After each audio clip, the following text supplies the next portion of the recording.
مخدوم سمنا رحمۃ اللہ تعالی علیہ اپنے وقت کی غوثیت کے مقام پر فائز تھے، جنہوں نے بھی ٹکر لی ہے وہ ہمیشہ کے لیے خائب و خاسر ہوئے۔ مخدوم سمنا رحمۃ اللہ تعالی علیہ کے ساتھ لوگوں نے بہت سارے معاملات کیے، مولویوں نے بھی اس زمانے کے مناظرے کرنے کی کوشش کی۔ ایک مولانا صاحب تھے اس زمانے میں، جب مخدوم سمنا رحمۃ اللہ تعالی علیہ تشریف لائے تو سارے علماء کو لے کر کے انہوں نے کہا کہ میں ایسا اس آئے ہوئے جو فقیر ہیں مناظرہ کروں گا کہ جواب ہی نہیں دے سکیں گے۔ تو دعوت دی اور ایک بڑی مسجد میں انہوں نے بلایا۔ مخدوم سمنا رحمۃ اللہ علیہ فقیرانہ لباس میں ہوا کرتے، اپنے چند مریدین کے ساتھ آئے، اور جب آنے لگے تو وہ جو بڑے مفتی صاحب تھے، بڑے مولوی صاحب تھے، وہ بڑے ایک مسند پر بیٹھے اور ان کے سارے شاگرد آس پاس تھے۔ مخدوم سمنا جب داخل ہونے لگے تو آپ پہلے داخل ہوئے، تھوڑی دیر کے بعد آپ کی ایک دوسری شکل داخل ہوئی، تیسری شکل داخل ہوئی، چوتھی شکل داخل ہوئی، سب دیکھنے میں مخدوم سمنا کی طرح ہی دکھ رہے ہیں۔ جو مسجد میں آ رہا ہے مخدوم اشرف سمنانی کی طرح دکھ رہا ہے۔ مولوی صاحب گھبرائے، دیکھتے رہے یہ کتنے سمنانی آ رہے ہیں۔ ہم نے ایک مخدوم اشرف کو بلایا تھا، اشرف کو، یہاں آ ہی رہے، یہاں تک کہ گھنٹہ گزر گیا، اس محفل میں 100 سمنانی داخل ہوئے، 100 شکلیں آئی۔ مخدوم اشرف سمنانی رحمۃ اللہ تعالی علیہ اپنی کرسی کی طرف بڑھتے ہوئے مولوی صاحب کو مخاطب کر کے اتنا ہی پوچھا، مولانا صاحب آپ نے بہت سارے سوالات جمع کیے ہیں، اس میں سے کون سی شکل سے کون سا سوال کرو گی؟ وہ تنہا تھے مخدوم سمنا، لیکن اللہ رب العزت کا یہ تصرف ہے۔ یہی تو ہم کہتے ہیں میرے آقا صلی اللہ تعالی علیہ وسلم اپنے ہر غلام کی قبر میں تشریف لاتے ہیں۔ یہ نہیں کہ ذات کے ٹکڑے ہوتے ہیں، آدھا ادھر آدھا ادھر۔ سورج جب ایک بار نکلتا ہے تو مدینے میں بھی چمکتا ہے، ہند میں بھی چمکتا ہے، وہ امریکہ میں بھی ہے، افریقہ میں بھی ہے، ہر علاقے کو یکساں اپنی سورج کی روشنی پہنچاتا ہے۔ اللہ تعالیٰ اولیاء کاملین کو بھی یہ تصرف عطا کرتا ہے، وہ بیک وقت 100 جگہ پر بھی حاضر ہو سکتے ہیں، 1000 جگہ پر بھی حاضر ہو سکتے ہیں۔ یہ بعض اولیاء کاملین کے تصرفات ہیں۔ ان مولوی صاحب نے توبہ کیا اور پھر مرید بھی ہوئے، داخل سلسلہ بھی ہوئے۔ حضرت مخدوم سمنا رحمۃ اللہ تعالی علیہ کا حال یہ تھا کہ آپ کے ساتھ سواریاں چلتی تھی، گھوڑے، اونٹ۔ ایک بار آپ آئے، رات کا وقت تھا، ایک علاقے میں مسجد میں اندر قیام کیا اور صحن مسجد میں گھوڑوں کو باندھ دیا۔ گاؤں میں بات مشہور ہوئی، ایک نیا مہمان آیا، فقیر ہے، لیکن انہوں نے گھوڑے مسجد کے پاس باندھ دی، صحن میں، مسجد کے صحن میں باندھ دی۔ جو مولوی حضرات تھے، طلبہ تھے، سب دوڑے دوڑے آئے، کہا کہ ایسا فقیر، ایسا مرد قلندر، اگر تم اللہ کے ولی ہو تو یہ مسجد کی بے حرمتی نہیں ہو جاتی کہ جانور باندھو؟ مخدوم سمنا رحمۃ اللہ تعالی علیہ بیٹھے تھے، تھوڑی دیر میں ایک گھوڑے نے سر ہلایا، اپنے ایک مرید سے کہا اپنے اس گھوڑے کو لے جاؤ، یہ اپنی پیشاب کی شکایت کر رہا ہے، اس کو پیشاب کروایا گیا۔ تھوڑی دیر کے بعد ایک گھوڑے نے سر ہلایا، مخدوم سمنا نے کہا اس گھوڑے کو لے جاؤ، یہ لید کرنا چاہتا ہے۔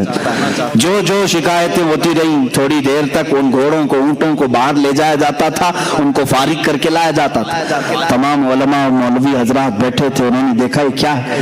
مخدوم سمنا نے فرمایا مسجد میں جانور کو اسی لیے نہیں لایا جانا چاہیے کہ وہ ناپاکی کریں گے، لیکن میرے گھوڑے ایسے ہیں کہ ان میں سے ایک بھی نہ پیشاب کرے گا نہ پخانہ کرے گا، انہیں جب ضرورت ہوگی یہ مجھے اشارہ کریں گے اور ان کا جہاں مقام ہوگا وہیں اپنی یہ غلاظت بھی کریں گے۔ تم دیکھ لو فجر تک ان میں سے ایک گھوڑا بھی لید نہیں ڈالے گا اور نہ ہی پیشاب کا ایک قطرہ ڈالے گا۔ اس کے باوجود پھر بھی جانوروں کو مسجدوں میں نہیں لانا چاہیے، لیکن ہم مسافر ہیں، ہمارے پاس جگہ کی تنگی تھی، ہم نے یہ عذر کی وجہ سے یہاں پر رکھا ہے۔ مخدوم سمنا رحمۃ اللہ تعالی علیہ کا تصرف جانوروں پر بھی تھا، جانور بھی آپ کے مطیع و فرما بردار تھے۔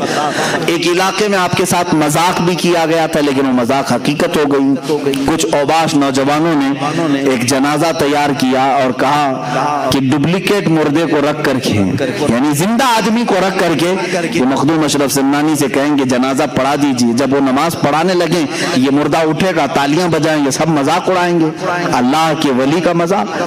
اسی لیے میرے آقا صلی اللہ علیہ وسلم نے فرمایا من عادى لي وليا فقد آذنته بالحرب، جو جو میرے کسی ولی سے دشمنی کرتا ہے میں اس کے ساتھ جنگ کا اعلان کرتا ہوں.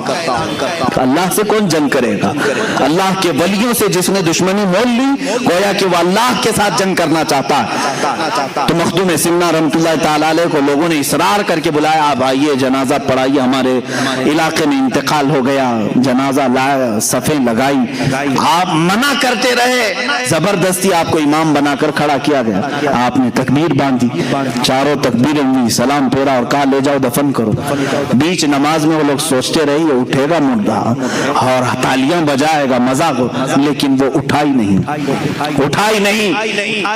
جب سب سلام پھیر دیے مخدوم سمنہ نے مخاطب کر کے کہا اے لوگوں مجھے معلوم ہے تم نے جنازے میں کیا رکھ کر لایا تھا, مجھے معلوم ہے, لیکن اللہ تعالیٰ اپنے کسی بھی ولی کا مذاق گوارا نہیں فرماتا.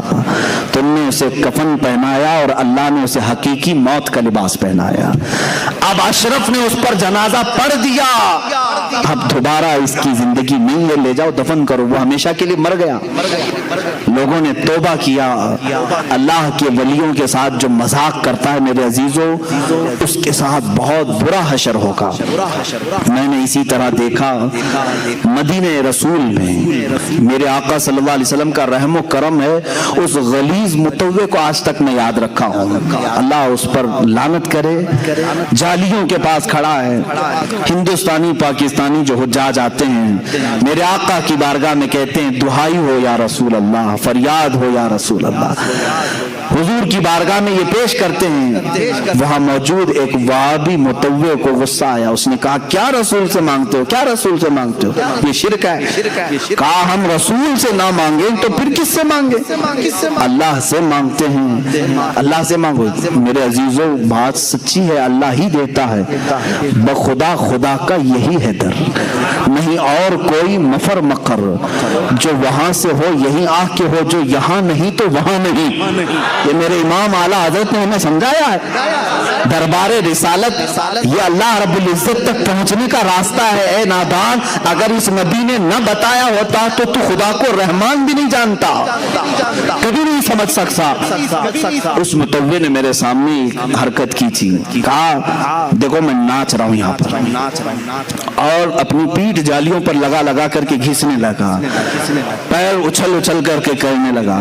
یہ کسی کو نفع بھی نہیں دے سکتے, نقصان بھی نہیں دے سکتے. دیکھو میں اگر کچھ ہونا تھا تو میرے ساتھ ہو جاتا. ان حاجیوں نے کان پکڑ لیا اور وہاں سے نکل گئے. میرے عزیزوں کچھ لوگ میرے ساتھ تھے, انہوں نے کہا پوچھا بھی کہ حضرت یہ اتنی بدتمیزی کر رہا ہے, گستاخی کر رہا ہے, عذاب آ جانا چاہیے. مجھے اس وقت ہمارے ایک بزرگ کی بات یاد آئی.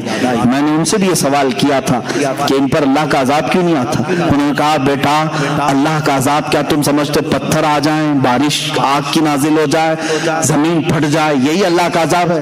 کہا یہ دکھنے والے عذاب ہے. اللہ کا اگر سب سے بڑا کوئی عذاب ہے تو اپنے گھر کے قریب رکھ کر کے بھی ایمان کی دولت ختم کرتا ہے.